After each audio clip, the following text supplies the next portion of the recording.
I think, and I appreciate what Daniel did with $100 million. That's great.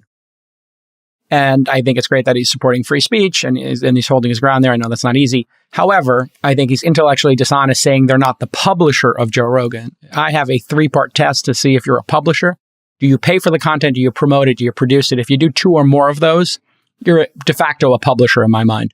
They pay a lot of money for Joe Rogan. They promote the heck out of him. And while they don't produce it in advance by picking the guests, they do have a production-like veto on what content they put out there. And so if Netflix has to own the people they pay, even if they don't produce it and they promote, then Spotify does need to have the same standard. And Disney and Netflix all are producers of content. Nobody would argue that. And I believe Spotify is the producer. Daniel's not being honest. Final thought on this.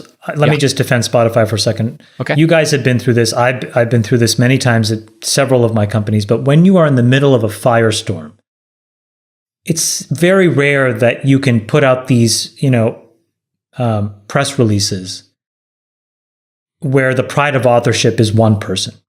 And in many ways, you have to write these PR releases with all of these guardrails that think about all of these future issues that may prop up over time.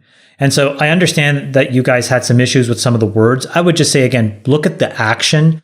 And the action is he didn't deplatform someone, and then he doubled down on free speech, and he actually pointed a $100 million fire hose at people who can now tell their own stories on a platform that is the most important audio platform in the world. So I would say, that's kind of like same thing when I said, I didn't particularly like sometimes, Brian's essay. I could have written it better. But at the end of the day, what I saw through it, and I admitted this later, the substance of what Brian Armstrong did was incredibly profound. One of the most important things that actually happened in the last few years in Silicon Valley culture.